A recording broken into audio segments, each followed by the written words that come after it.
Bienvenue dans ce grand débat sur les solutions alternatives et complémentaires aux EHPAD.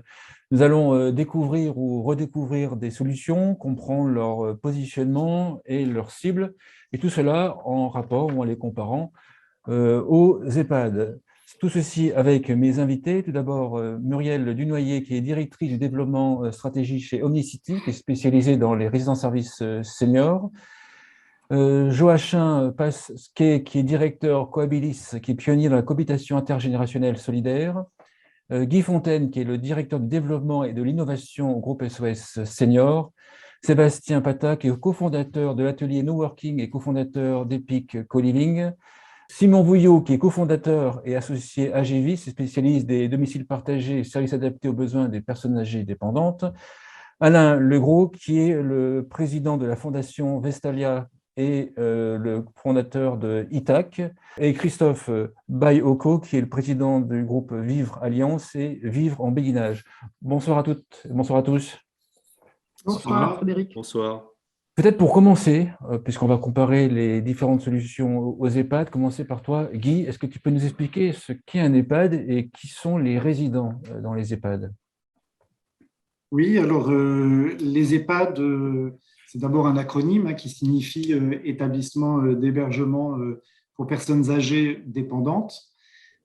C'est la nouvelle manière réglementaire d'appeler ce que l'on dénommait avant cette loi de 2002 des maisons de retraite et qui qualifie plus particulièrement des maisons de retraite médicalisées, qui accueillent donc des personnes âgées dépendantes, mais pas uniquement, puisqu'aujourd'hui, il y a de plus en plus de personnes handicapées vieillissantes aussi qui sont accueillies en EHPAD, mais en tout cas qui accueillent des personnes âgées dépendantes qui relèvent des GIR 1 à 4, pour lesquels, dans les EHPAD, eh bien, ils reçoivent, est mis à leur disposition à la fois de l'accompagnement, de l'animation, des soins et des prestations hôtelières. Il s'agit de personnes âgées pour qui eh bien, le maintien à domicile s'avère compliqué, voire impossible, en particulier en cas de maladie cognitive de type Alzheimer.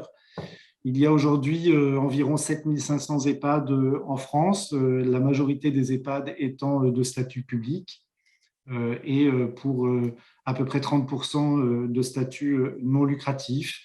Les EHPAD relèvent d'une double tutelle en France, l'Agence régionale de la santé pour ce qui relève des soins et les conseils départementaux pour la partie d'accompagnement de la dépendance. Voilà. Et parmi les acteurs non lucratifs, l'association Groupe SOS Senior que je représente aujourd'hui et qui gère donc 111 établissements et services médico-sociaux, dont précisément 70 EHPAD, mais beaucoup d'autres types d'hébergements pour personnes âgées dépendantes ou non, sur lesquels nous aurons sans doute l'occasion de revenir ultérieurement. Donc, parmi les différentes solutions qui existent, il y a le co-living, peut-être pour commençant par Sébastien, si vous voulez expliquer en fait peut-être la genèse de votre projet, comment il se développe et à qui ça s'adresse pour qu'on compare par rapport aux EHPAD. Oui, alors notre projet vient à la suite d'une expérience. Je travaille en famille que l'on a. On a un papa qui avait des maisons de retraite, qui était pionnier dans la création d'établissements spécialisés en accompagnement des personnes avec la maladie d'Alzheimer et troubles cognitifs, maladies apparentées. Nous, avec mon frère, on a monté une structure d'aide à domicile sur Bordeaux où on accompagne exclusivement des personnes âgées dépendantes. Petit à petit, en avançant dans cette fameuse silver economy, on entendait beaucoup parler de prévention et on avait envie de creuser ce sujet. Ça nous a beaucoup intéressés. On a développé un lieu à Bordeaux qui s'appelle l'atelier de No Working, un espace d'activité pour seniors, génération boomer, où sur le même lieu, on rassemble tout un ensemble d'activités, que ce soit du sport avec de l'activité physique adaptée, des ateliers créatifs, des ateliers numériques, mais tout ça dans un lieu qui est constitué presque comme une grande maison, un grand appartement, où on peut aussi passer du temps avant, après les ateliers, et donc échanger, faire des rencontres. C'est presque les activités qui viennent en prétexte au fait de pouvoir partager, échanger et favoriser les relations sociales de nos abonnés.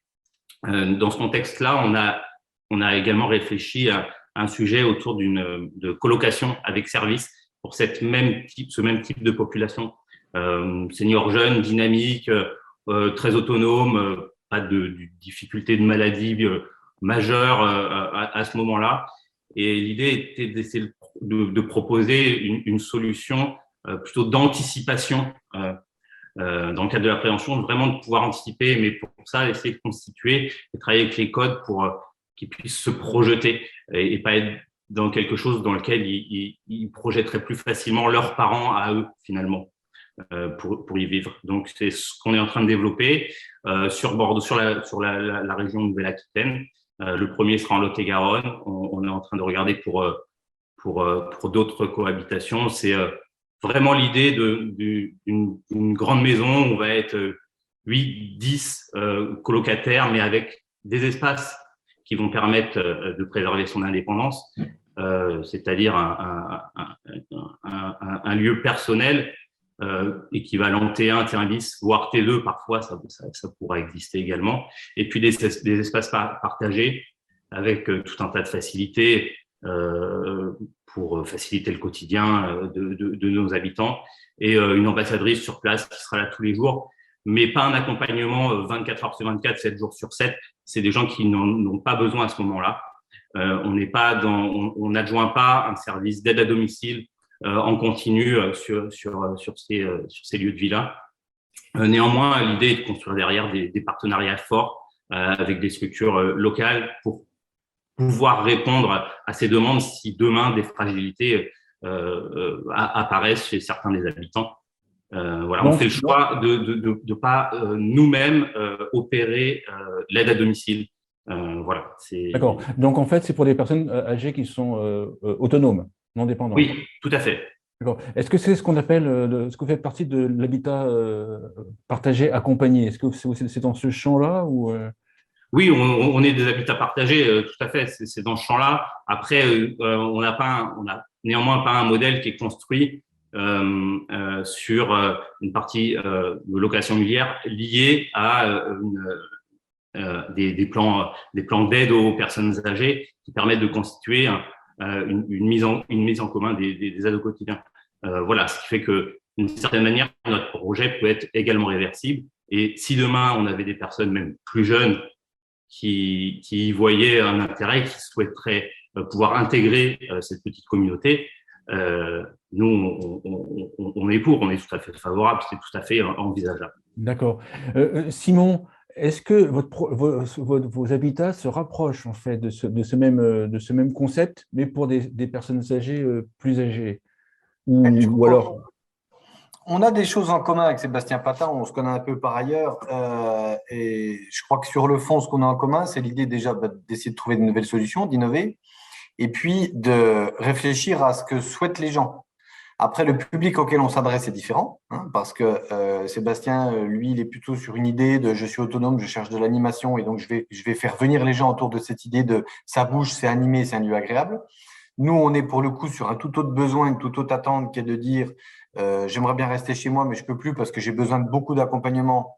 Donc, je vais venir en colocation AGV pour me procurer un accompagnement qui me permettra pour le coup, pour nous, d'éviter de partir en EHPAD. Hein, donc, on est plutôt dans cette logique-là. Mais je crois que ce qui nous réunit, et puis je suis sans doute, j'imagine que beaucoup de personnes qui sont là ce soir vont dire la même chose, c'est un peu l'idée de dire que, si on parle d'alternative à l'EHPAD, quelque part, on est sur un champ très vaste qui est celui du chez-soi, du domicile, et que dans ce champ-là, on a la possibilité de répondre à des attentes très diverses, de gérer des situations très différentes, à condition d'activer deux leviers. Un levier qui est celui de l'habitat, avec la notion de où est-ce que j'habite, comment c'est fait, est-ce que c'est grand, est-ce que c'est pas petit, est-ce que c'est petit, est-ce que c'est central, est-ce que c'est regroupé, partagé, ainsi de suite. Et puis une autre notion qui est celui de l'accompagnement, quels sont les services. Ça peut être des services d'animation, ça peut être des services plus de quotidien, d'aide au quotidien. Donc, sur ces deux champs-là, je pense que ce qu'on a en commun, c'est l'idée de dire, réfléchissons à tous les besoins, toutes les envies différentes qu'ont les personnes âgées de notre pays, qui ne constituent pas, et loin s'en faut, une population homogène, et essayons de mettre en place des solutions très variées pour répondre à cette diversité d'attentes et au final, redonner le choix. Parce que sur le fond, la vraie démarche, et je pense que c'est vraiment ça que les gens attendent, c'est redonner le choix aux personnes âgées pour qu'elles puissent être acteurs, actrices de leur vie, pour trouver ce qui correspond à leurs envies, à leurs besoins. Une des différences, effectivement, c'est que chez vous, à AGV, les personnes sont actrices de leur vie. Mais qu'est-ce qui différencie AGV d'un EHPAD? Parce qu'en fait, ce n'est pas un mini EHPAD. Qu'est-ce qui fait qu'une personne ne pourrait pas aller chez AGV et devrait aller en EHPAD pour qu'on comprenne bien? Je pense que tous les professionnels du grand âge, quels qu'ils soient, doivent être clairs sur les limites de l'accompagnement ou de l'habitat qu'ils proposent. Et nous-mêmes, comme les autres, nous le sommes, c'est-à-dire qu'on sait parfaitement quel est le public auquel on s'adresse et quel est le public pour lequel on est au-delà de nos limites. Nous, par exemple, pour ce qui nous concerne, clairement, une des limites qu'on a bien identifiées est par rapport à la désorientation, c'est-à-dire qu'on a imaginé les maisons AGV, nos colocations, comme des lieux complètement ouverts. Donc, quand je dis ouvert, c'est aussi bien ouvert sur l'extérieur, c'est-à-dire que, par exemple, il n'y a pas de, c'est tout bête, mais il n'y a pas de clôture. Hein. Il n'y a pas comment ça s'appelle, de bip à la porte, comme on voit maintenant dans beaucoup d'EHPAD. Et puis, il n'y a pas non plus de frontières à l'intérieur, c'est-à-dire qu'on partage, par exemple, une cuisine.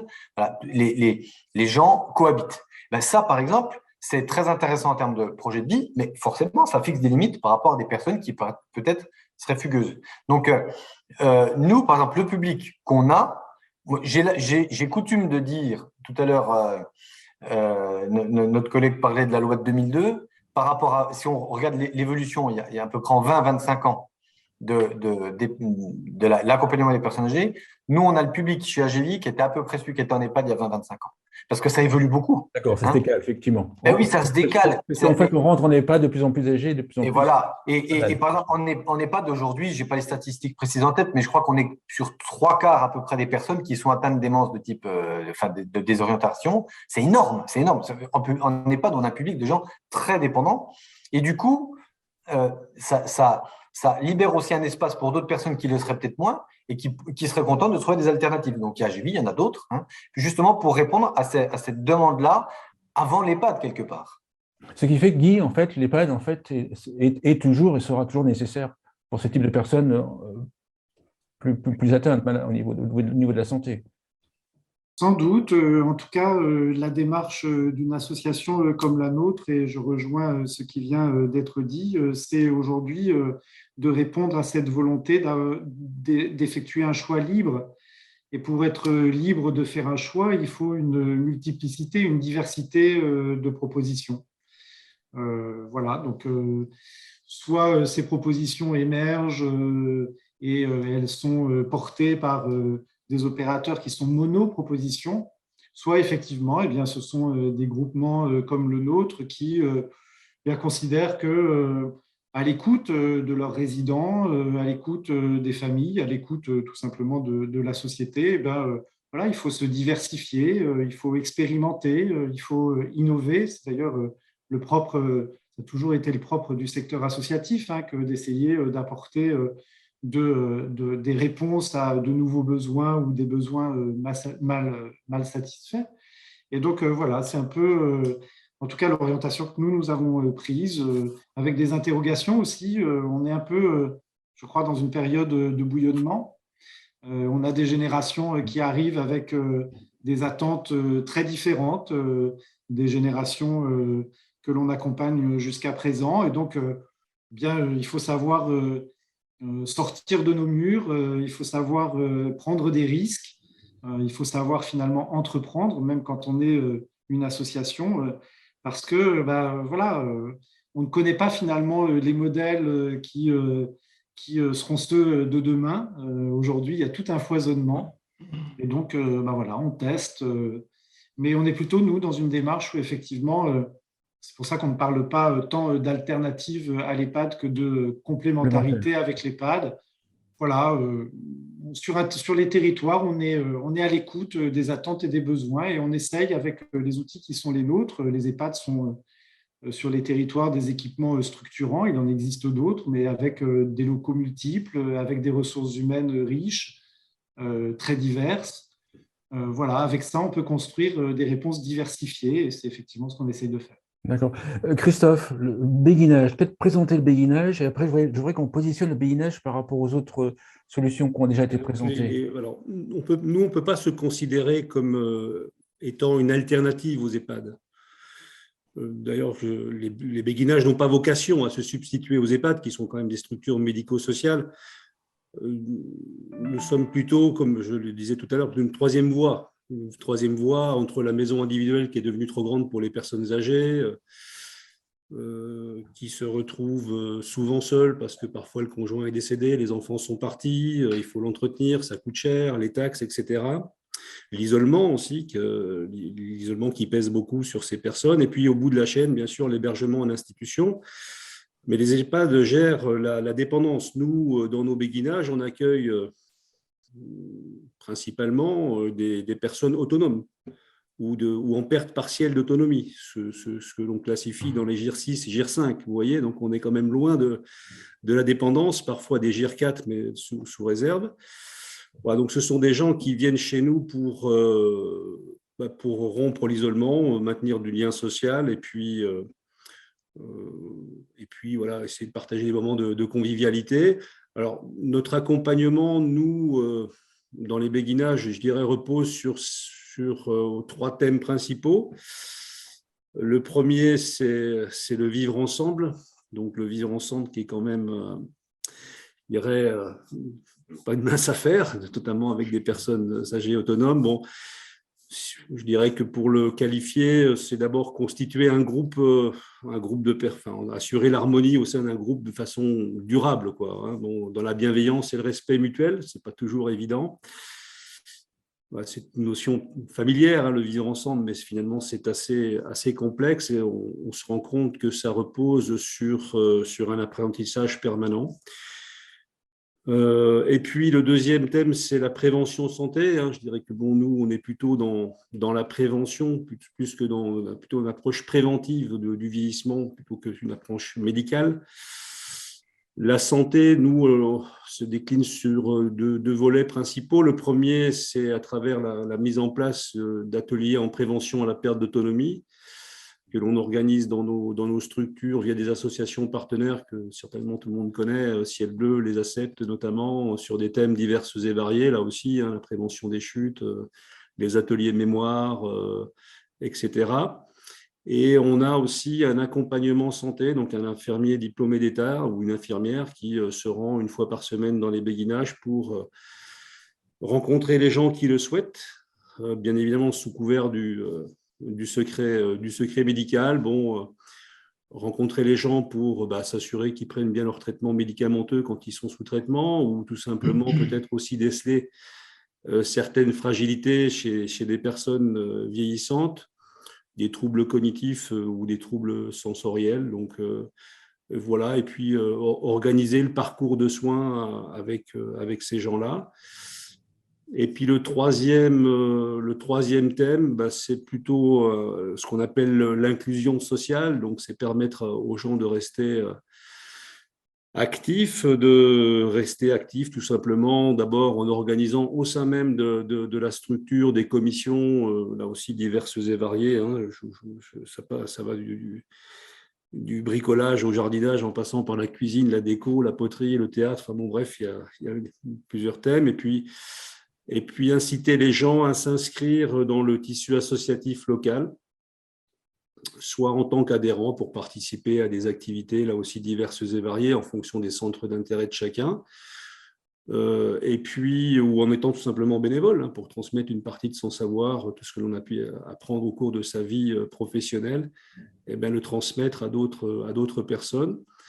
Voilà, donc on se situe, nous, plutôt à ce niveau-là. Donc, encore une fois, je le répète, on n'a pas vocation à se substituer aux EHPAD. On n'accueille pas du tout le même public et on est donc organisé d'une manière totalement différente, quoi. À vous écouter, Sébastien et Christophe, la différence entre vos deux concepts, c'est que le béguinage, il est plus structuré, plus les activités sont plus organisées, plus encadrées, et le co-living, je verrais ça comme plus de liberté. Est-ce que ça c'est vrai déjà ou pas, Sébastien, et est-ce qu'il y a d'autres différences? Alors, en tout cas, on veut mettre l'accent sur cette liberté, cette notion d'indépendance, vraiment, qui permet de pouvoir, derrière, quand même, profiter de la force du groupe, mais de pouvoir le doser vraiment soi-même. Quand on est chez soi, on est chez soi, on est maître, on est souverain chez soi, et on peut aller partager avec les autres dans les parties communes, dans les espaces partagés qui sont nombreux et qui apportent des facilités, qui permettent de passer des bons moments. Nous, on a quand même une ambassadrice qui va être là 2 heures par jour pour essayer d'animer le groupe, la communauté. Maintenant, les gens sont totalement libres de faire. Oui, c'est important de le dire, effectivement. Ouais, c'est 2 approches différentes. Oui. On viendra à la Belgique après, d'accord, Alain? On passe par Joachim, la colocation, j'ai bien prononcé cette fois-ci. Formidable. Voilà, impeccable. Tu sais, au bout d'un moment, ça commence à rentrer. Ça vient, ça vient. La colocation, est-ce que tu peux nous expliquer ce que c'est et puis qui est concerné au niveau des deux personnes, des deux types de personnes? Alors, c'est de la cohabitation intergénérationnelle solidaire. Le principe, c'est un senior de plus de 60 ans, mais dans les faits, en fait, c'est 80% de seniors de plus de 75 ans qui vont accueillir un jeune chez eux. Et la présence du jeune, puisque là, on est vraiment sous l'angle senior, et correspond à une attente de lien social. C'est-à-dire qu'on a 67% de personnes, de femmes, en grosse partie veuves, avec une bonne sociabilité. Souvent, c'est-à-dire c'est pas des grands esselés, c'est pas ceux qui vont être accompagnés par les petits frères des pauvres, mais qui ont un sentiment de solitude. Donc, ça se différencie l'isolement relationnel ressenti de l'isolement relationnel, on va dire réel. C'est-à-dire, il y a des gens qui sont très seuls et qui sont très contents d'être seuls. Donc, c'est pas forcément ça. Donc, on a ces publics-là, et le jeune a moins de 30 ans, et il va se rendre vivre chez le senior, en fait, et donc l'association joue le rôle d'intermédiaire entre les deux. Après, on a des associations qui vont aussi accompagner d'autres projets intergénérationnels, et notamment des jeunes qui vont vivre en résidence autonomie. Ça s'est permis depuis la loi la loi ASV. Donc, on peut avoir des projets intergénérationnels qui jouent là-dessus. On peut avoir des habitats inclusifs. On en a avec Paris Habitat. On peut avoir, là, on a un projet de résidence autonomie, de résidence intergé avec l'article 20 de la loi ASV qui permet de réserver des logements aux seniors. Et là, il y en a une trentaine qui va être réservée dans un habitat avec une résidence autonomie qui est détruite. Ils ne reconstruisent pas de résidence autonomie, mais il va y avoir un habitat intergé qui va utiliser ce dispositif. Et donc, je fais un petit appel au passage. Dans l'habitat inclusif, il y a déjà énormément de dispositifs légaux et pas que l'habitat inclusif. En fait, il y a la cohab intergé qui est l'habitat partagé. Il y a ce qui se fait en résidence autonomie via le décret lié à la loi ASV. Il y a les résidences intergées qui peuvent utiliser la réservation des logements dans le parc social pour les vieux ou pour les jeunes, parce que l'article de la loi Elan 109 permet de réserver aux jeunes. Donc, il y a plein de trucs et nos assos sont dans ce foisonnement, sont vraiment là-dedans. Juste pour répondre à cette question des EHPAD très rapidement, parce que l'idée, c'est de se positionner par rapport à ça. Mon premier boulot était pas loin du siège social du groupe SOS Senior, puisque c'était en Meuse, en territoire rural, et j'ai bossé dans un EHPAD de 160 places. C'était mon premier boulot emploi jeune, et il y avait un mort tous les 15 jours. Je faisais des statistiques. Donc, c'est évident que se positionner par rapport à un EHPAD, c'est pas une alternative. L'EHPAD occupe une place très particulière dans le paysage. Ça a évolué en plus de plus en plus. On a, je regardais avant de venir les chiffres, c'est 59% de GIR 1 et 2 en EHPAD. C'est énorme. Enfin, on est dans une dimension quand même tout à fait particulière. Donc, je pense que l'idée, c'est vraiment de se positionner dans d'autres dispositifs. Mais après, ce qui est peut-être intéressant aussi de se dire, c'est que les gens, à 83%, ils veulent vieillir chez eux. Les seniors veulent vieillir chez eux, ils n'ont pas envie de switcher tout le temps. Donc, tout ce qu'on va inventer aujourd'hui, les gens vont vieillir dedans. Et donc, inévitablement, on va avoir de la dépendance dans ces logements-là. Et donc, c'est juste là où je ne comprends pas certaines logiques qui sont à l'œuvre aujourd'hui, qui disent oui, mais on va réinventer un peu sur le principe de la résidence autonomie qui plafonne son GMP, enfin le girage. Et je ne comprends pas comment les switches sont faits pour correspondre à une attente qui est celle de se sédentariser et vieillir tranquillement à un endroit. Voilà, je me permets de poser des questions aussi. D'accord. Alain, tu voulais réagir?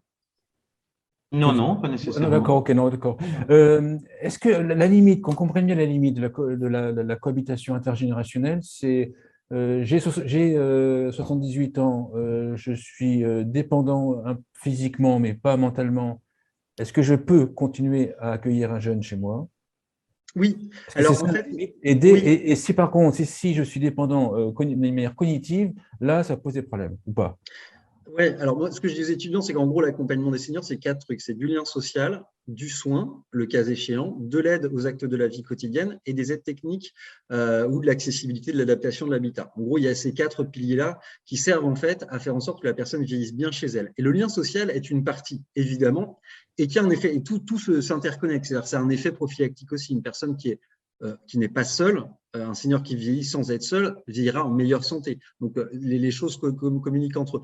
Et donc là, en l'occurrence, quand le jeune vient, lui, il est là pour du lien social. Et c'est dans les deux sens d'ailleurs. Il y a des jeunes qui sont très seuls, il y a beaucoup de chiffres là-dessus. Donc, je parle là vraiment du côté du senior. Il faut qu'il y ait les aides techniques nécessaires au maintien de l'autonomie et les aides humaines nécessaires au maintien de l'autonomie. Tant que c'est là et que le senior, c'est un blagueur, il est sympa, etc., il y a plein de vidéos qui tournent. Il y en a une récemment sur Brut où le monsieur a 101 ans, je crois. Il est un peu fatigué et tout, mais c'est un beau colloque. Voilà, donc, Et sur Brut, ça voilà. suffit, ça suffit. Muriel, Oui, résidence service senior chez vous, peut-être les présenter, et puis comment ça se positionne encore, et puis qui habite vos résidences? en fait, la différence, elle se situe au point de départ. On disait complémentaire ou alternative à l'EHPAD, mais dans la réalité des choses, c'est une personne est envoyée en EHPAD. On choisit rarement d'y aller. Elle y va parce que la vie conjointe de sa famille, d'un médecin, de ses accompagnants, considère que c'est le moment de passer en EHPAD parce qu'elle n'est plus capable de rester complètement chez elle. Euh, Avant ce moment-là, personne véritablement ne veut quitter son domicile. Quand on regarde ce qui se passe, on ne peut que le reconnaître. Aucun d'entre nous, et encore moins les seniors auxquels on s'adresse, ont véritablement se lèvent le matin sous leur douche en disant tiens, mais j'irai bien ailleurs que chez moi. Enfin, c'est inimaginable. Donc, le fait déclencheur, c'est souvent le moment où une personne décède dans un couple, l'autre se retrouve seule, la maison est trop grande, trop chère, trop difficile à maintenir, trop éloignée des commerces, elle ne conduit pas forcément. Bref, il y a aussi un changement de moyens, un deuxième changement de moyens. Il y en a eu un entre le salariat et la retraite, et il y en a quelquefois un autre avec une demi-retraite. Donc, mais quand même, la réaction classique, ça va être de resserrer les coûts, de diminuer les déplacements, de réduire tout ce qui peut présenter un risque. Et c'est là que ces cercles qui sont autour de la personne petit à petit se réduisent. Et finalement, quand on cherche une alternative à l'EHPAD qui n'est pas nécessaire pour elle, mais elle a véritablement besoin d'un chez soi, une autre nature. Et c'est pour ça que je n'aime pas trop le terme maintien à domicile, d'abord parce qu'il contient quelque chose d'un peu obligatoire. Oui, On peut avoir une autre forme de chez soi, et je pense que les RSS, elles se situent là, quelque part entre, comme mes confrères d'ailleurs, hein, comme nous tous, quelque part entre le domicile d'origine et l'EHPAD. Et on propose une alternative avec des tailles plus ou moins importantes, des accompagnements plus ou moins prononcés. Dans le secteur des RSS, ce sont donc des immeubles qui sont toujours du côté résidentiel, qui sont dans les étages occupés d'appartements privatifs, qui sont en général très peu de T1 et de moins en moins, une grosse majorité de T2, quelques T3 aussi.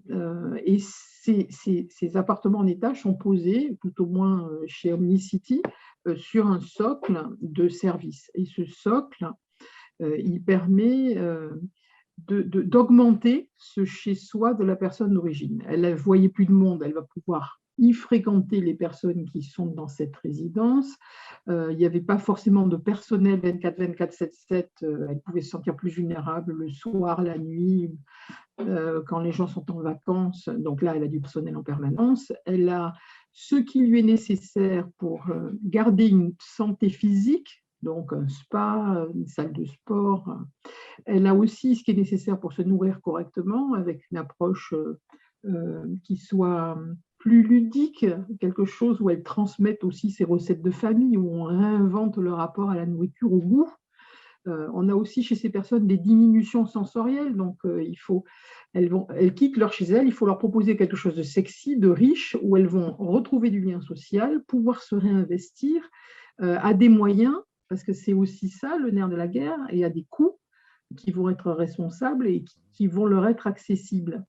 Donc, cet univers, il se chiffre à peu près chez nous, chez Omnicity, on a capé le nombre d'appartements à 90 à peu près.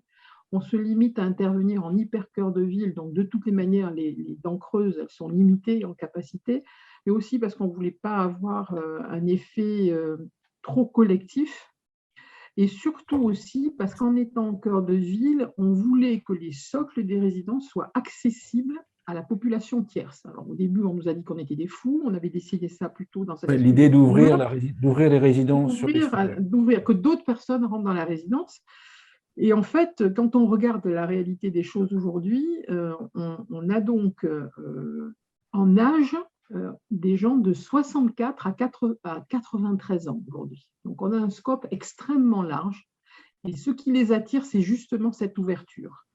Si on réfléchit bien, à l'âge de la retraite, on a 20 à 30 ans devant soi. Donc, 20 à 30 ans devant soi, c'est le temps d'une génération.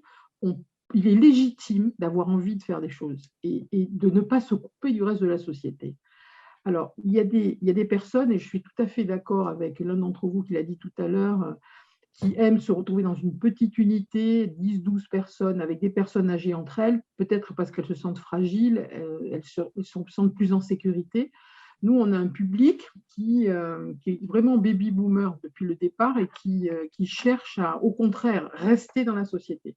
Donc, on n'a pas pris la posture de décider que ça allait être intergénérationnel. On a structuré des espaces où on s'assurait que d'autres générations venaient. On a installé des espaces de coworking, des Fab Labs, on a installé un restaurant en façade ouvert sur l'extérieur. Bref, des espaces de spa qui sont aussi accessibles à des tiers. Et finalement, on s'aperçoit que ça marche. Là, on a un peu de recul sur les formules, ça se passe bien. Et on voit que l'ambiance amène effectivement, comme vous le disiez juste précédemment, par le lien social, les gens à se reprojeter, à retrouver une structure, à retrouver un sens à leur vie et à pouvoir faire des projets. Et je pense qu'on a voulu ces résidences pour qu'elles soient inclusives, c'est ce qu'on appelle cette inclusion, c'est ce mélange de générations. Évolutif après, parce que se pose la limite, comme pour nous tous, de jusqu'à quand on peut garder les gens dans les structures. C'était la question que j'allais poser. Je me doutais bien, on reçoit des personnes très autonomes, très jeunes aussi, plus jeunes que ce qui se passe en général sur le marché. Après, pour travailler cet aspect, on a développé un programme santé un peu particulier. De manière à permettre, on vient de lancer, là, on est en train de le déployer, un programme où quand les personnes arrivent chez nous, on fait une forme de check-up en appui avec les réseaux médicaux et médico-sociaux locaux pour voir où en est la personne, voir si la RSS aussi, par le jeu d'animations différentes ou de nutrition différente, peut faciliter et retarder certaines pathologies, quelqu'un qui va être au ras du diabète, marcher un peu plus, revoir un peu sa nutrition. Donc, on accompagne et au-delà de ça, on commence à mettre en place des programmes de e-consultation à distance pour pouvoir suivre des maladies chroniques et devancer, pas constater que ça s'aggrave, mais travailler vraiment devancer.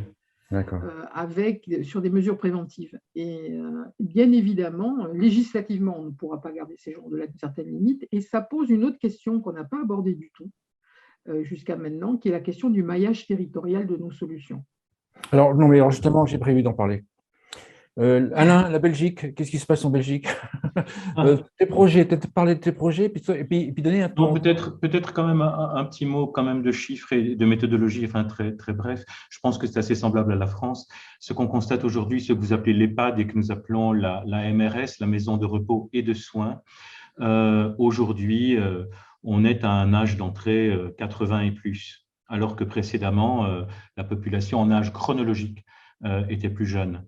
Donc, il s'agit bien d'un endroit où l'âge biologique en termes de fragilité, ne permet plus toute cette diversité de propositions que vous évoquez d'ailleurs, que nous avons chez nous, hein, du kangaroo warning ou bien un toit de âge, etc., le béguinage. Enfin, il y a quantité de propositions, Abifield, etc. Je ne vais pas toutes les citer, vous les connaissez. Alors, notre approche a été très différente. C'est de ne pas proposer… bon, d'abord, pour rester sur l'EHPAD, je pense que, et nous parlons beaucoup avec les spécialistes de l'EHPAD belges, hein, comment le faire évoluer, en fin de compte, puisqu'on sait aussi que le temps de séjour se raccourcit. On parle en mois et puis en années. Donc, on parle bien de fin de vie en réalité. Donc, on parle bien de comment accompagner les personnes dans ce dernier acte, en fin de compte. Et je pense que la MRS ou l'EHPAD, telle qu'elle est construite aujourd'hui dans son modèle économique, dans son payroll, je ne sais pas si vous appelez payroll dans l'accompagnement humain, donc je parle des infirmiers, des éducateurs, etc. Tant sur le plan économique, ça devient extrêmement compliqué, puisque vous avez des MRS et des MRS qui ont 130 lits, 140 lits. La nuit, vous avez 2 personnes. Alors, c'est très bien le connecter, hein, les habitudes de vie, etc. Mais quand vous êtes en train de relever quelqu'un, etc., bon, voilà. Et l'accessibilité économique. Vous devez savoir aujourd'hui qu'en EHPAD, en Belgique, dans la population des 65 ans et plus, ça ne concerne que 6% de la population, de cette tranche d'âge, des 65 ans et plus. Pour différents types de raisons. La première, c'est que les gens n'ont pas envie d'y aller. Ensuite, il y a l'accessibilité économique. Vous êtes à 1 700 €, plus supplément, etc. Vous avez des pensions de personnes isolées qui sont à 1 300, 1 400. Donc, si les aidants proches, la famille, en clair, les enfants ne mettent pas la main à la poche, ça devient compliqué. Par contre, l'accès à la propriété des enfants, elle, devient compliquée également, hein. Donc, on parle bien d'une question, d'une façon générale, d'habitat. Et l'habitat, ce n'est pas, j'emploie le mot à dessein, ce n'est pas le logement seulement. C'est comment on habite. Je vais citer Bruno Latour, qui est un philosophe de chez vous. Pendant le Covid, il disait confiné certes, mais finalement ancré quelque part. Donc, la notion de territoire, c'est très important pour nous, non pas comme une unité administrative, mais comme l'ensemble des liens dont j'ai besoin pour vivre, quel que soit mon âge, et qui permettent de me décrire également. Du coup, voilà, on est sur un chantier très large. Je parlerai un mot de ITAC et de nos types de propositions de logement, mais ce qui est beaucoup plus important, c'est de ne pas non plus réinventer la roue. Donc, nous sommes toujours quelque part, nous sommes dans le territoire. Donc, nous nous appuyons sur les collectivités locales, dans ce que nous avons dans ces collectivités locales, donc centre public d'aide sociale, CPAS, plan de cohésion sociale, bien sûr la commune, enfin la collectivité locale, et comment nous accompagnons, nous fabriquons du projet avec les forces existantes en réalité, en ce y compris avec les métiers de soins et de services indépendants qui sont déjà présents. Donc, comment on active l'économie sans prendre un centime de pas de porte sur ce type de service. Donc, comment nous dissocions le logement du soin, du service, de façon à aller au plus loin. Et nous constatons qu'on peut aller très, très loin aujourd'hui avant que d'être dans ce dernier acte dont je parlais tout à l'heure de la fin de vie. D'accord ? Alors, c'est un travail redoutable. Nous avons aussi les nouvelles technologies qui nous aident bêtement dans les nouvelles téléassistances, la montre 4G connectée, le géofencing, le VoIP, etc. Donc, tout sauf se mettre en prison et surtout faire d'une pierre 5 coups. C'est-à-dire qu'entre aujourd'hui, la dame qui a 2 enfants, qui vient de quitter son mari, vous savez, le divorce, ça existe, hein, la famille, l'unité familiale, c'est plus vraiment un sujet pour beaucoup de monde dans la population, avec toute la problématique économique aussi, de l'accessibilité au logement et aux services également, paradoxalement. Je veux dire, on peut rentrer, voilà, on a des enfants en bas âge, on a fini le boulot à 6 heures, mais la crèche a fermé à 4 heures, les 2 heures, là, est-ce que j'ai un service ? Donc là, je peux en même temps être dans l'intergénération, donc d'être dans un habitat commun où il y a des personnes âgées, des personnes plus jeunes, mais qui ont, elles, toutes besoin de services. Et il y a des services communs, en fin de compte. Donc, on essaie vraiment de travailler d'une façon beaucoup plus générale sur une économie de l'habitat. Alors, maintenant, je vais venir à l'habitat. J'essaie d'abréger quand même. Dans ITAC et ça… Oui, j'ai été le demander. Oui. nous travaillons sur un habitat inclusif, évolutif, favorisant l'intergénération, mais évolutif pas dans le sens où vous le dites. C'est-à-dire que, bon, bien sûr, il y a un premier sujet à Neuchâteau où on construit en CLT, donc en bois, on est en QZen en Belgique, donc c'est l'énergie, l'empreinte carbone également. Mais donc, par exemple, aucune cloison du logement, de l'appartement n'est figée, ne comporte de technique. Donc, on peut, d'abord, les portes sont déjà à 1 mètre, les couloirs sont surdimensionnés, donc ça a un coût en termes de promotion immobilière, mais tout est déjà de façon non stigmatisante prévu pour le PMR, pour l'évolution des fragilités. Mais en ce y compris pour une personne en situation de handicap, même plus jeune. On est fragile à différents moments de sa vie. Donc, comment est-ce qu'on fait? On fait une proposition qui peut, c'est ce que j'appelle se vivre ensemble, revisiter, pas parce qu'on est en co-living, mais vivre ensemble dans la communauté du quartier ou de la ville. Donc, voilà, c'est un travail très large. Donc, nous avons lancé Ergo 2.0, l'ergothérapeute de quartier. Nous travaillons également avec des apps gratuites, Anna Mindset, où on a intégré iCope. Ça s'est passé à Toulouse, avec l'OMS, pour déterminer la fragilité de la personne, comment on construit un projet de vie avec la personne âgée, etc. Et on va retrouver toute une série de travaux dans lesquels vous êtes pour le travail, rester quelqu'un dans la société. Donc travailler, participer, etc., etc. Mais donc habitat inclusif parce que ça accepte tout le monde, évolutif parce qu'on peut, au gré des fragilités, quand même aller très loin dans l'adaptation et à moindre coût. L'économie est quand même centrale et je le répète, dans le territoire, respecter ce lien social, le roman de vie de la personne et son désir de rester là où elle a vécu et dans la proximité des aidants proches aussi. Merci. On est quand même très sédentaire en Belgique. Oui. Guy, tout à l'heure, quand tu disais que Groupe SOS vous écoutez pour détecter les besoins, etc., vous avez lancé une nouvelle marque de résidence. Peut-être en parler, si tu veux. Oui, ça a déjà été évoqué, puisque finalement, vous avez prononcé la marque et je devrais vous réclamer des droits à tous ceux qui l'ont prononcé. Ah bon? Oui, parce que la marque qu'on a choisie, c'est Chez Moi, justement. D'accord, ok. Ça va coûter cher, alors on va arrêter l'émission là. Alors. Voilà. On a choisi justement cette marque Chez Moi, d'abord parce qu'elle correspond à notre identité, à notre volonté de marquer justement que ces innovations ne sont pas des établissements médico-sociaux, puisque nous sommes un groupe gestionnaire d'établissements médico-sociaux. Il s'agissait effectivement d'avoir une marque qui signifie bien que c'était autre chose.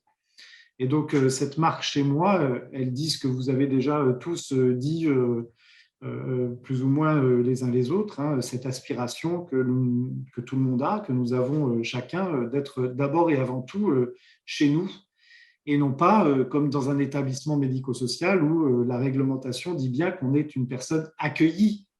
Et donc, si on était une personne accueillie dans un établissement médico-social, c'est précisément parce qu'on n'est pas chez soi. Voilà. Donc, voilà. Donc, c'est pour ça qu'effectivement, pour toutes nos expérimentations de béguinage, de résidence senior du parc social, de cohabitation intergénérationnelle solidaire et même de résidence autonomie, eh bien, nous transformons l'ensemble de ces manières d'habiter en affirmant d'abord que la personne est chez elle, maîtresse chez elle, qu'elle décide, et finalement, nous nous remettons à notre place qui est d'être là en appui pour servir la volonté des personnes qui habitent dans ces nouveaux habitats, plus ou moins accompagnés, plus ou moins partagés. Voilà, en fait, c'est comme si on se mettait à leur disposition et puis on le fait d'ailleurs très en amont. Finalement, le cahier des charges un petit peu de ces innovations, alors on peut employer un gros mot, des focus group, mais ce sont les personnes âgées elles-mêmes qui l'élaborent, puisqu'on co-construit avec des personnes âgées dans le cœur des territoires, dans des villages parfois de 600 habitants, le cahier des charges de leur chez eux, de leur chez-soi, accompagné plus ou moins avec des parties collectives plus ou moins.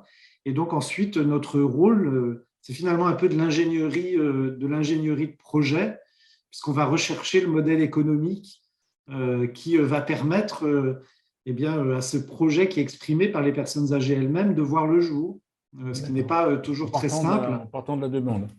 Et c'est pour ça que je disais que pour nous, on était plutôt dans la complémentarité avec nos EHPAD pour toutes ces nouvelles solutions. Parce qu'à un moment donné, le modèle économique, plus on descend au niveau micro, plus on va effectivement s'intéresser à des petits projets pour quelques personnes, plus le modèle économique du portage immobilier, de l'accompagnement dans la durée, surtout avec des personnes âgées qui vont entrer en dépendance à un moment donné, même si dans ces nouveaux habitats, elles y entrent de manière autonome. Il va falloir être en capacité d'accompagner cette perte d'autonomie dans le temps. Et donc, voilà, nous, on se dit qu'on a des outils, on a nos établissements voilà, qui sont structurants sur un territoire. Et donc, du coup, on se dit que, et c'est ce que l'on dit d'ailleurs à nos responsables d'établissement, on leur dit aujourd'hui sur votre territoire, vous gérez un établissement structurant d'accompagnement du vieillissement et aucune réflexion sur le vieillissement sur votre territoire ne devrait se faire sans vous, parce que vous avez des salariés en nombre, parce que vous avez des compétences en nombre, parce que vous avez des locaux qui peuvent être ouverts sur l'extérieur et servir à d'autres. Voilà, donc effectivement, on est plutôt, nous, persuadés que plus on va vouloir accompagner des souhaits de vivre et de mourir dans son village et dans son quartier, et plus on va effectivement devoir accompagner des micro-projets, plus on ne pourra le faire qu'avec une forme de mutualisation qui s'appuiera sur des équipements plus existants, plus conséquents. Oui, entièrement d'accord. Pour finir l'émission, je voudrais juste ajouter une… très rapidement, juste une petite chose. Dans notre axe de travail aussi, le travail de prévention est très important. Et pour cette prévention, il est très important de refabriquer du projet interdisciplinaire entre les acteurs du soin à domicile. Donc, on travaille avec l'infirmier, bien sûr avec le médecin généraliste. Souvent, c'est la maison, c'est le centre de santé médicale, donc c'est des collectifs de médecins généralistes. Mais c'est l'infirmier, c'est le kiné, enfin, je ne sais pas comment vous appelez ça, mais voilà, l'ergo. Alors, dans les axes de nutrition, du mouvement, donc c'est de rester actif, en fin de compte. Donc, le travail de prévention, et même sur la cognition également, on est fort en lien avec Lausanne, par exemple, pour le moment, avec le projet Kermens, avec les neuropsychologues. On va jusqu'à former l'épicière du coin, le facteur, le pompier, voilà, à comment appréhender les personnes qui sont déjà en début de démence, par exemple. Donc, c'est comment, de nouveau, on agit dans la collectivité, en dehors même du projet que l'on fabrique, pour permettre à la personne de rester dans son lien social et dans la fréquentation du lien social public. Et une dernière chose aussi sur les communes. Actuellement, on est sur un projet sur l'Ourthe, près de Liège, avec des gens qui viennent du comité olympique. C'est assez étrange. On est sur le sport santé, mais sur comment on conçoit autrement la proposition sportive et la proposition ludique également, ce qu'on appelle la plaine de jeu, de façon à ce qu'il y ait une vraie proposition scénographique pour qu'elle soit intergénérationnelle et laisser aux uns et aux autres la capacité de refabriquer ce lien d'intergénération et de transmission. Là où, au XIXe siècle, on sortait la chaise devant chez soi, adossée à l'espace privé, dans l'espace public, mais là, effectivement, on crée des scénographies qui permettent effectivement de s'en emparer. Pour terminer, j'aurais voulu qu'on fasse un tour de table pour les tailles des marchés et après avec Muriel, justement, la répartition sur la France. Joachim, la cohabitation intergénérationnelle, il y a combien de personnes concernées en France? Et le marché, en fait, la taille, entre guillemets, marché, on peut l'estimer à combien? Alors, juste avant de répondre, juste un point hyper important que je veux donner, la cohabitation intergénérationnelle, parce qu'on entend service, etc., c'est de l'entraide. Et nous, on vient en levier pour favoriser l'entraide entre les personnes, et l'entraide est un modèle économique en soi. Et je pense que ce qui est disruptif aujourd'hui, c'est d'arrêter de penser les solutions uniquement avec tout ce qui n'est pas du tout disruptif, c'est-à-dire utiliser le numérique, etc., en sortant d'école de commerce, mais se dire que l'économie est partout et qu'une personne qui aide son fils à se faire ses devoirs entre 18h et 20h participe d'un acte économique qui peut se transformer en un service payé à quelqu'un qui va donner des cours à son fils de 18h à 20h et elle va rentrer à 20h fourbue et la personne, et elle ne va pas s'occuper de ses gamins. Donc, il y a le lien social produit de l'économie. Il y a Veblen, etc., plein de gens qui en ont parlé depuis des centaines d'années. Et je pense qu'en tant qu'acteur de l'économie sociale, c'est important qu'on dise que c'est de l'entraide. Après, sur le marché, ça se compte théoriquement en millions, c'est-à-dire qu'en France, on vieillit, on est propriétaire, on a des enfants, les enfants se barrent, globalement. Donc, on a 77% de propriétaires, Et dessus, on en a en gros 80% qui sont en sous-peuplement prononcé. Et dans le parc social, il y en a une part très importante aussi. Donc, en fait, si on prend… Alors là, on l'a fait, il y a une étude qui va sortir d'impact économique avec 3 chercheurs économistes universitaires pour vraiment arrêter d'avoir à faire recours, et excusez-moi de cette petite… parce que j'en ai fait pendant longtemps, mais à des cabinets de conseil qui n'ont pas le même regard. Donc, on est vraiment sur une étude académique du marché et qui va évaluer le potentiel. Et donc, on arrive à quelque chose qui va tourner autour de 500 000 grosso modo, parce qu'à partir des personas qu'on a fait sur les personnes, on arrive petit à petit à quelque chose. Mais ça ne veut rien dire. C'est-à-dire qu'on sait très bien, et la Silver Eco le sait très bien, rentrer chez un senior, Guy Fontaine le sait au niveau de l'aide à domicile, etc., combien de personnes viennent, des vendeurs de piluliers viennent nous voir pour nous dire, regardez, on a un super truc, mais on n'arrive pas à le faire rentrer chez les seniors. C'est très compliqué, ne serait-ce que de vendre quelque chose à un senior, qui est repassé la porte d'un senior. Donc là, vous imaginez lui vendre un jeune pendant 7 mois, c'est pas évident. Donc, une fois que les gens y ont goûté, les 3/4 y retournent, et ça, Paris Habitat nous l'a dit, etc. Mais faire changer les mentalités, c'est pour ça qu'on dit qu'on fait plus du plaidoyer que de la communication. Donc le potentiel et la réalité aussi. Ça. Voilà, exactement. Christophe, le béguinage en France, ça représente combien d'habitats, combien de personnes, et puis le marché? Les besoins sont énormes. Hein. Je ne vous apprendrai rien en vous disant que on va vers une transition démographique, vers un vieillissement de la population française dans les années à venir. Alors nous, en ce qui nous concerne, je dirais que en matière de développement, on suit les grandes orientations de l'État en matière de développement de l'habitat inclusif sur les territoires, notamment le programme des petites villes de demain. Je pense que tout le monde en a entendu parler. Bon, c'est un programme qui a été lancé en octobre 2020 par Jacqueline Gourault, qui est donc la ministre de la Cohésion des territoires et des relations avec les collectivités territoriales. Voilà, donc on s'inscrit pleinement dans ce programme. Je dois aussi préciser que les béguinages sont la propriété de la foncière France Béguinage, qui est alimentée par le Fonds financier solidarité d'Amundi et par la Banque des territoires, ça ne s'invente pas. Donc, du coup, donc notre stratégie est plutôt orientée vers ce programme qui accompagne les projets de territoire, notamment le développement de notre modèle d'habitat sur les territoires. Programme les petites villes de demain, qui vise à améliorer les conditions de vie des habitants dans des petites communes, on va dire des petites communes et des territoires alentours, en accompagnant les collectivités dans des trajectoires, on va dire, dynamiques et respectueuses de l'environnement. Voilà, donc aujourd'hui, on s'oriente plutôt vers Simon, combien d'habitats tels qu'AGV, enfin, chez AGV, vous voulez en construire combien, et la taille du marché est de combien? Chez AGV, on est sur une ambition d'ici quelques années d'être à 200-300 habitats.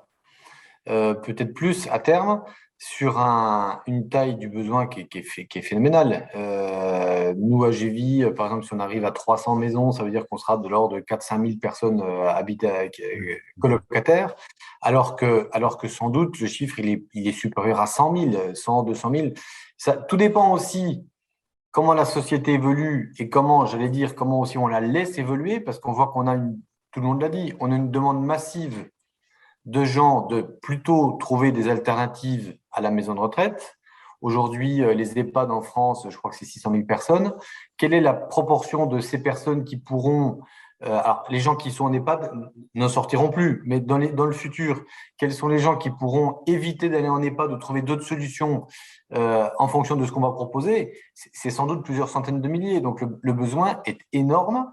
Et c'est pour ça que nous, chez AGV, par exemple, on n'a aucun souci avec le fait de parler avec tout le monde et d'essayer au contraire de faire naître des mouvements collectifs autour de l'habitat inclusif pour montrer la richesse de tout ça. Parce que quelque part, quand on regarde les opérateurs en place qui essayent d'innover et de se développer, on s'aperçoit qu'on est encore loin du compte. Je pense que l'enjeu, c'est plutôt faire naître des initiatives pour répondre aux besoins. On est très, très loin de la saturation, j'allais dire. Sébastien, votre type d'habitat, vous avez une idée en France de combien il y en existe le marché, même question. Combien il en existe, c'est récent en tout cas. Bon, il en existe dans sa grande largeur des habitats partagés tels qu'il y en a aujourd'hui. Après, sur cette cible que à qui on essaye de parler, proposer quelque chose qui correspond à leurs attentes, cette nouvelle génération de seniors. Là, il faut parler en effet, je suis d'accord, démographie. Les années qui viennent vont nécessiter de pouvoir répondre à des besoins extrêmement conséquents.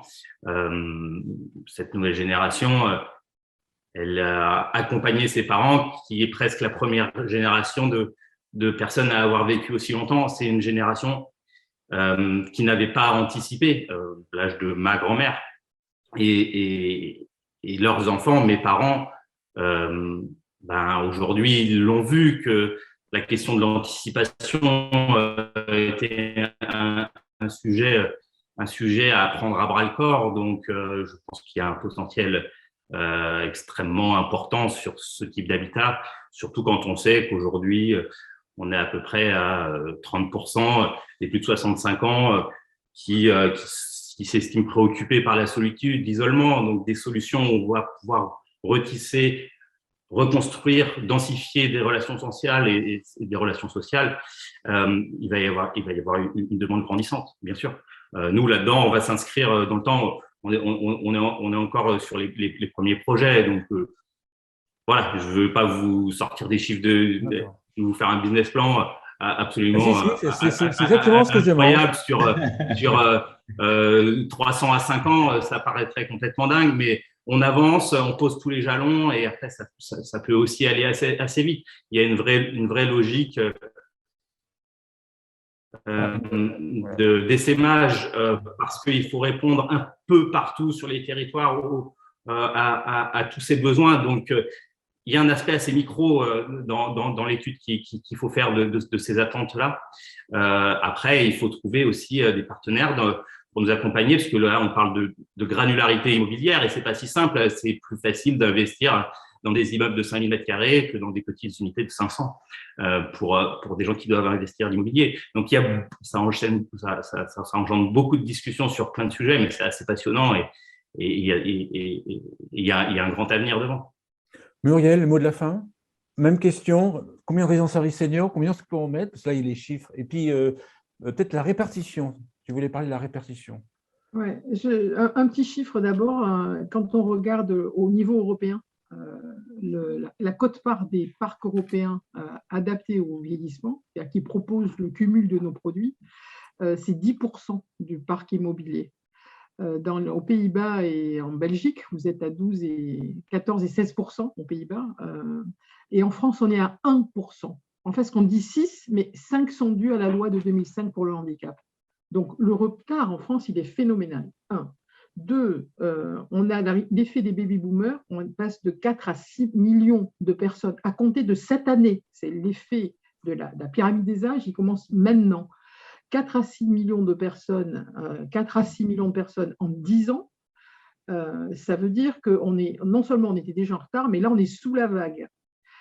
Donc au niveau des RSS, il y a actuellement 1000 RSS en France. En clair, pour 13 millions de personnes ou 13-14 millions de personnes qui sont chez elles, on a 1 million de réceptifs actuellement, dont 600 000 en EHPAD.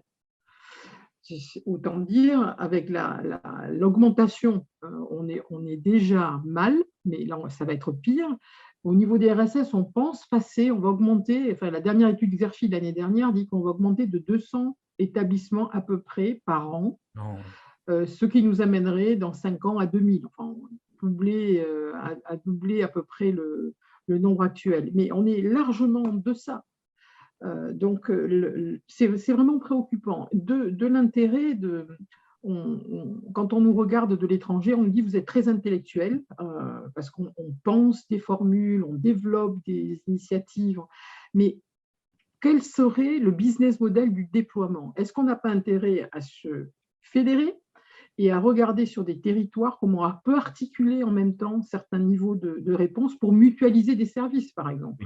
Oui. Mutualiser des approches médicales, mutualiser des services, des emplois, essayer de réorganiser au passage les services associatifs, le tissu associatif qui est tellement fragile. On a d'autres enjeux, en fait, encore.